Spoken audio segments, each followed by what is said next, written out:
Vincent Lemonnier, juge d'instruction et membre du syndicat de la magistrature. Alors pourquoi ce mécontentement et cette descente dans la rue aujourd'hui à Metz ? Bien, écoutez, il y a une affaire très grave, un meurtre extrêmement dramatique.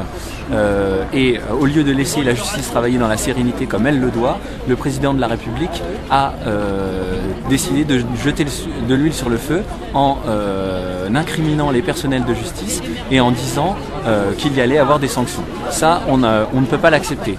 Pour une première raison, d'abord, il n'y a eu absolument aucune enquête. Il n'y a eu absolument aucune enquête des services compétents disciplinaires et déjà avant, eh bien, il va falloir prendre des sanctions. Or, personne n'est capable de prédire que quelqu'un va commettre un crime, personne. Il y a des mesures pour accompagner les personnes qui sortent de prison, il y a des mesures pour tenter de prévenir la récidive, mais personne ne peut être sûr et certain que quelqu'un ne va pas récidiver. Or, dire que les personnels de justice sont responsables des crimes qui sont commis par des personnes qui ont déjà été condamnées, c'est rigoureusement inadmissible. Et d'autre part, dans l'affaire de Nantes, eh bien, il y a eu des dossiers qu'on n'a pas pu prendre en compte parce qu'on a été obligé de prioriser, parce que le service de la justice est actuellement en état d'asphyxie. Et je pèse mes mots. J'ai ici donc un résumé des difficultés que rencontre la juridiction de Metz, mais toutes les juridictions de France rencontrent de graves difficultés. On est une justice qui n'est pas à la hauteur du grand pays qu'est la France. Pas du tout.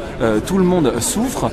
Je peux vous donner quelques exemples. Il y a 400 affaires civiles qui attendent au tribunal d'instance d'être audiencées. Il y a 36 000 procédures qui ont été traitées par les procureurs de la République à Metz en un an. Il y a des retards partout, il y a des difficultés partout. Les personnels de justice ne comptent pas leurs heures, ils sont d'un dévouement absolument remarquable et malgré ce dévouement, leur dévouement n'est absolument pas reconnu et on vient encore promettre des sanctions à cause de ce manque de moyens. Donc là, c'est ras-le-bol, c'est l'écœurement partout et toutes les juridictions sont en train de manifester.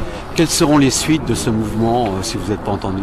Écoutez, on en discutera soit vendredi, soit lundi dans une nouvelle assemblée générale qui rassemblera les magistrats et les fonctionnaires. On décidera de quelle suite sera donnée. On attend les déclarations de ce soir du président de la République, voir s'il va parler de notre mouvement. C'est vrai que les déclarations du gouvernement, des membres du gouvernement, n'ont pas été dans le sens de l'apaisement, pas du tout, au contraire. Donc maintenant, on attend de voir ce que va dire le président de la République et on décidera des suites à donner à ce mouvement, mais c'est la première fois qu'on a une telle mobilisation.